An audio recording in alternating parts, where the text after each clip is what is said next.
Then you will stay in custody at a minimum until next week, and you can talk to your lawyer about the case. Ms. Yellowhair? And then Sean Charis, will you go to the chair? Miss, I'm sorry. Sir, I will let you say one more thing, but your hearing has concluded. Yes, I'm sorry, Miss. It's just, I've been working. I've been doing really good for myself. I've Mr. Ruth, been very successful talk to the your last lawyer. 2 years. You may be very confused about what felony probation is and whether it is optional. It is not optional. There appears to be strong evidence. Yes, ma'am. You straight up I had walked done that away for 2 almost years 2 ago. years. So, I had Mr. almost Ruth, did it for 2 years. talk to your lawyer. She wrote this down. She has to pay for it. I contacted CACS to see if they do have a Navajo interpreter available, to see if maybe they don't.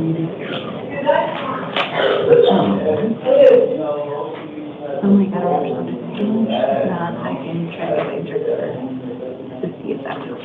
Right, at least let's get one on there and talk to her and see if we can get closer. Yeah. Okay, thanks. All righty, Ms. Yellowhair, after that, Sean Charis, will you go to the chair? We've got Italian, Japanese, I apologize. So, ma'am, so she also told you Italian? She pointed out Italian? All right, ma'am, we are trying to find an interpreter. This is going to delay your hearing. So, I wanted to ask you one more time if you speak English enough to do this hearing, because apparently you've told us Navajo, but we have a Navajo speaker in the courtroom who said you are not speaking Navajo.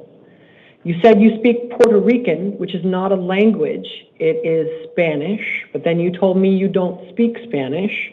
Apparently the DO said you also pointed out Italian, and what was the other language? Japanese. Japanese, okay. So, ma'am, I'm not going to be able to do your hearing right now. If you're telling me, I'll just ask you once clearly, what language do you need an interpreter for?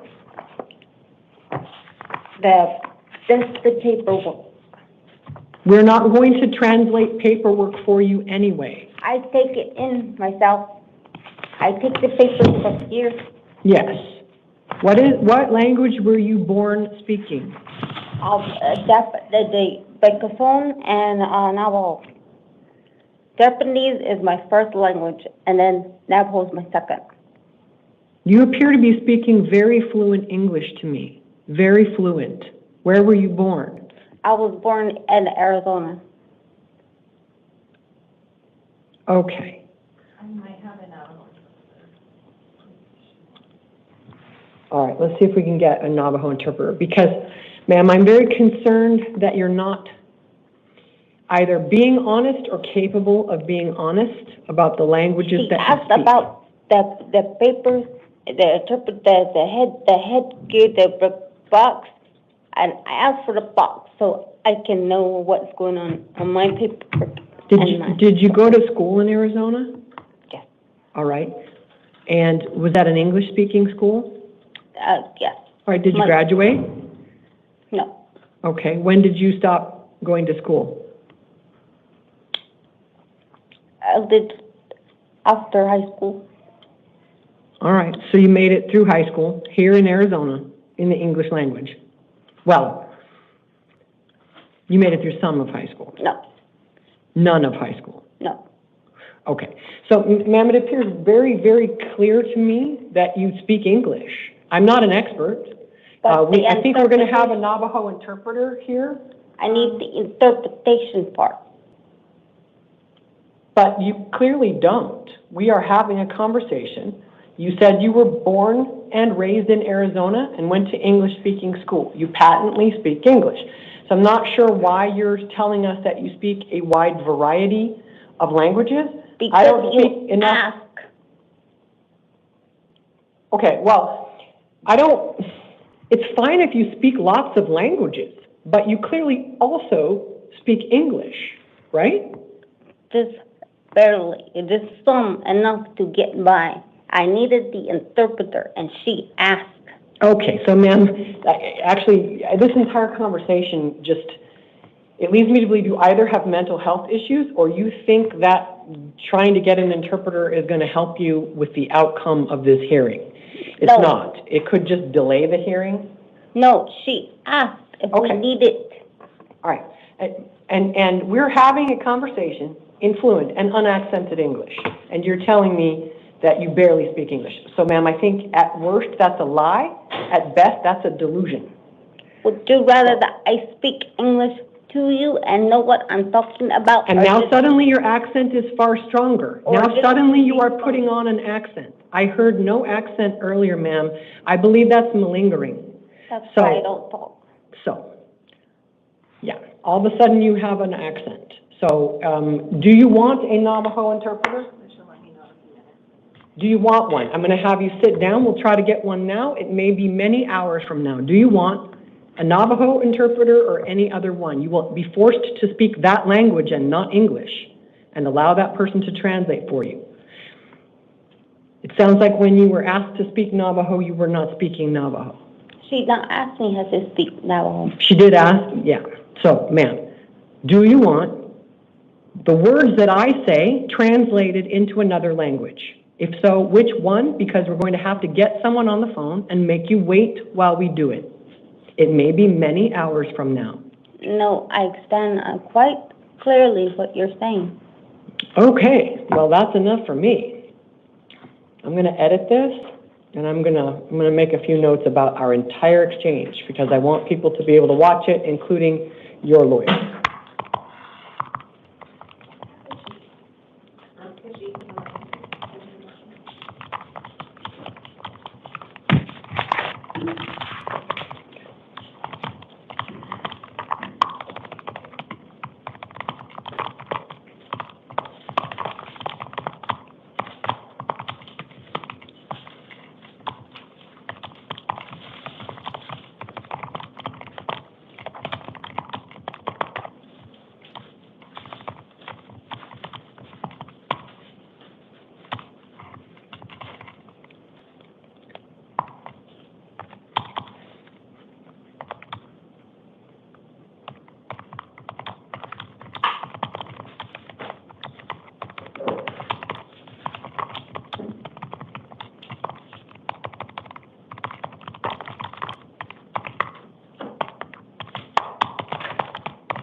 Are you Kendra Lynn Yellowhair?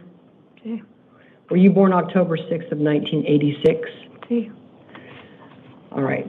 You are here because there was a criminal complaint filed against you in July of this year. It alleges that on January 18th of this year, you committed aggravated assault on a first responder. That's a Class 4 felony, and criminal trespass in the second degree. That is a Class 2 misdemeanor. I am appointing a lawyer for you. Your next court date is a status conference, September 2nd at 8:30 in the morning in the downtown Superior Court. Your preliminary hearing will be September 4th at 8:30 in the same court. Your bond is $2,000. It is secured.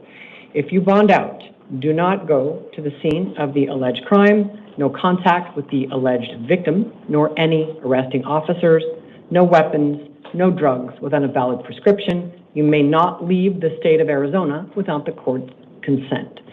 And you are going to get a copy of all of that. We're printing it now. If you please go have a seat out to your left, we will send you out a copy. Good luck, ma'am.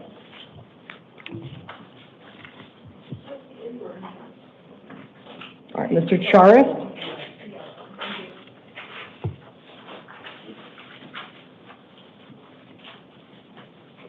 Hello, sir. Can I have your full name and your date of birth, please? Sean Sharist.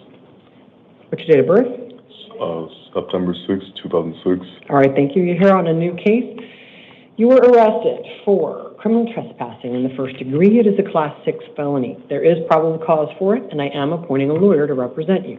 Your next court date is the status conference, September 2nd at 8:30 in the morning. That's this Tuesday, with a preliminary hearing September 4th at 8:30 in the same court. Bond is set in your case at $2,000 secured. I note the state requested $10,000 secured out of victim safety concerns. But this court is hopeful, with an apparent lack of criminal history, that $2,000 secured and an ankle monitor will be sufficient to protect the alleged victims in this case. If you post the $2,000, you go on an ankle monitor. You may not leave Maricopa County nor the state of Arizona without the court's permission. You may not have any contact with the alleged victims, not from jail, not outside of jail, you just may have none, and that includes no third-party contact, no social media, nothing. Absolutely no weapons, no drugs, no alcohol. The alleged victims includes everyone in the house. Part of the reason for the state's concerns and the courts are the allegations of repeated violations and a 17-year-old juvenile victim being among the victims. So I want to make it very clear, you may not have contact with her, nor